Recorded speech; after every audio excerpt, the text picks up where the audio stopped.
All right, guys. It's still hot as hell, but we're going to do this anyway. I got 2 bottles of Japanese whiskey, 1 Yamazaki, 1 Hakushu. Let's try them out. Oh, God. I dropped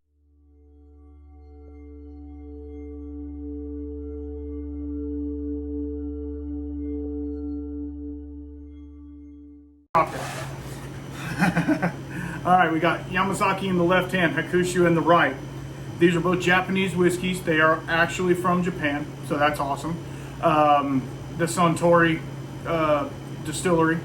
The Hakushu is in the Alps, what they call the Alps of Japan. So it's a little higher climate than Yamazaki. Yamazaki was the first distillery in Japan. So I know from doing a little bit of research that the head distiller at Yamazaki, I can't pronounce his name and I'm not going to, no offense, but I can't, anyway, not gonna do it. He was really inspired and he actually practiced at the Springbank distillery. And that's where he kind of cut his teeth. So he decided to bring that back to Japan. Well, then when he released it, he was like, everybody was like, oh no, this is crap. Nobody likes this. Everybody wants that lighter palate. And he had brought a peated Scotch-like thing to Japan. And so he was like, oh, okay. Well, then so he had to totally reconfigure everything he did. So let's get started on the Yamazaki. These are both 12 years old, fully matured in Japan, then obviously shipped to America. Unfortunately, both of these bottles are pretty allocated. I mean, I would say you can find them, but they're pretty high. I was lucky enough to get both of these bottles for right around $100, which it's worth it because I like Japanese whiskey because it does favor Scotch a lot. But at the same time, you know, some people, this might not be some people's jam. Let's get into the Yamazaki first. Small pour, little Glencairn, calm down. It's real light and fresh. Green apple. Maybe some like stewed pears. I know I say all these tasting notes and everybody's like, you don't actually smell that in there. It's the perception of these smells and tastes and stuff like that. It might not actually be that. It's just what my brain is thinking right now. There's not a lingering of any sort of smoke or anything like that on it. All right, let's get into the taste. Now, this is the first whiskey I've had in the day, so we just kind of let it go through, get through there. The one thing I will tell you, and I think that's with both of these, I haven't had these side by side, so we're both learning something today. There is a tinge of smoke on the palate, which I enjoy, and it's not overpowering. It's like if you've ever had like a Johnny Walker Black or a double black, it has that little tinge of smoke. Nothing, you know, that's gonna throw you off. It's not like licking charcoal briquette or something like that. It's just a little tinge of smoke. I'm actually barbecuing right now. I know, it's freaking 100 degrees and I'm outside barbecuing. I'm making my own bacon, so I had to do it, and I didn't want it to sit anymore. Anyway, that'll be another story. We'll talk about that later. So now on the smell, after I've got that retro nasal, I'm getting a little bit of like apricot, like apricot jam, so it's kind of sugary, you know what I mean?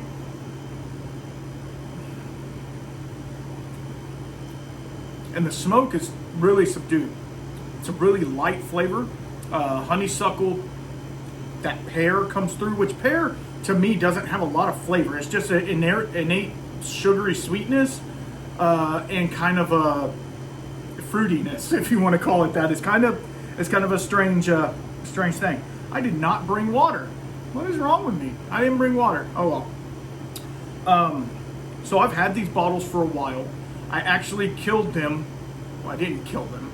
They weren't alive, so I couldn't have killed them. But I actually bottled them down and I saved 2 samples. But they were full samples to the brim, lid. I try to do that on the whiskeys I don't know if I'll find again. I try to do that on a lot of those, so that if you look in my shed, you'll see little sample jars all over the place of cool whiskeys that I'm probably never going to get again, or ones that they're not going to make anymore. So let's get into the Hakushu. Again, 12 years old. This one, if I remember, was even lighter.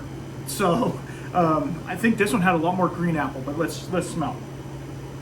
Yeah, it's like Granny Smith apples, maybe a little bit of caramel. I mean, and you can see the color. They're super light, non-chill filtered. They're both at 43%, so not bad at all.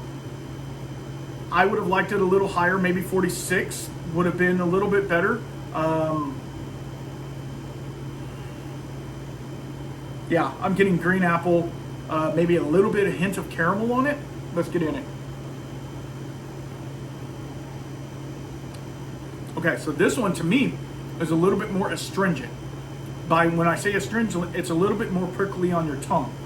So it gives you the impression of more proof, but it's not there. And if there is smoke, any sort of smoke on this one, it is very slight. There's very little. The Yamazaki for sure has more smoke than this one. This one to me has more of an ashy note. Like, how do you say it? When you put out a fire and it's still smoldering, but like that ash kind of goes in the air, and how do you put it? The ash goes in the air and you kind of breathe in that ashiness. It's not like ashy like a Lafroig or something like that. It's not like that type of ash. It's just like, but this is happening off in the distance. You're not even really, you're just getting a whiff of it. And it's very light, very, it's not so much fruity. It's more like tart green apple, maybe even a tart like raspberry or blackberry, but not overpowering with like stone fruit or anything like that. Neither one of these do. All right, let's go back to the Yamazaki. See, now this one is getting a lot more caramel, vanilla, stuff like that. So it's got some, and you don't get the impression of the age on it. And I've said in a lot of my podcasts that age doesn't mean anything. It's just a number. But especially in Japan and in Scotland, the longer they sit in the barrel, the more of the wood mellows them out, and it makes them, they get a little bit more of the wood sugars and stuff like that. So there is something to say with age, but again, there's some great non-age statement whiskeys out there that that are just awesome. All right, so this one got a little bit more, not acrid, but not medicinal. I don't want to say medicinal because it sounds like it's peated. It's not. Little more ethanol, I guess, came out.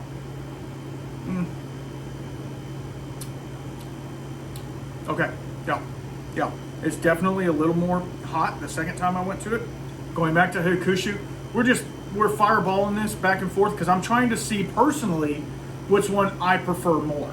It doesn't matter. Taste is subjective. None of this crap means anything because it's just my 2-bit opinion. Don't take it for what it is. Yeah, this is green. The Hakushu's green apple, possibly a little bit of caramel on the nose.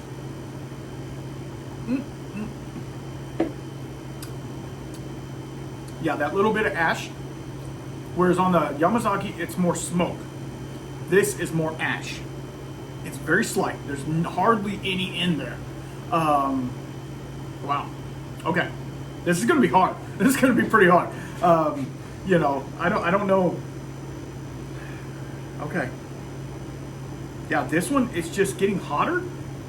The smell is getting hotter. I'm losing, and maybe it's because of the retronasal from the ethanol going down. It's getting a little hotter.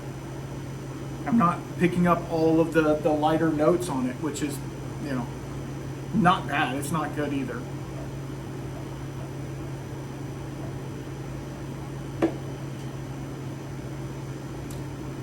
Okay. If I had to pick right now, today, which one I thought was better, here we go. You ready? Which one do you think it is? I'll give you a second. It's fine. Do you even care? Who knows? Yamazaki. The Yamazaki 12. Why? I prefer that little smoke over the ash.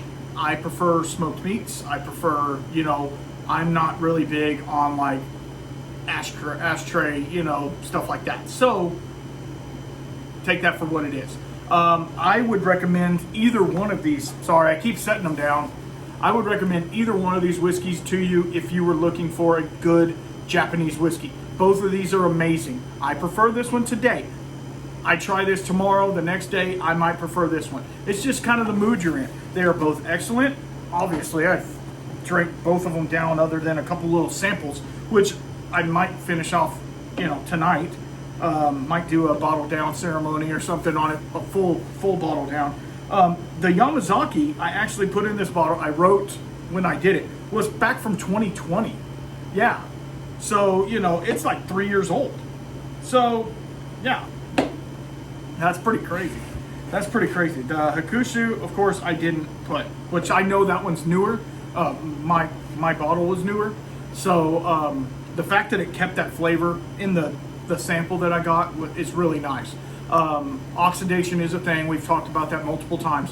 So just understand that. I hope you enjoyed this little kind of brief overview of Japanese whiskey. We're going to get more into Japanese. I don't have a whole lot of Japanese whiskey on hand because for one, it's very expensive, and for two, in my area, it's hard to find. So if you like this sort of content, give me a like, subscribe, thumbs up, whatever you want to do. If you don't like it, too bad. I'm still going to put these videos out. So, I'm doing it for me. And if you want to come along on the ride, great. But yeah, and I don't know if you see those 1030s up there, but we're going to jump into those in the near future. But yeah, until next time, keep your spirits up. Turn the button off.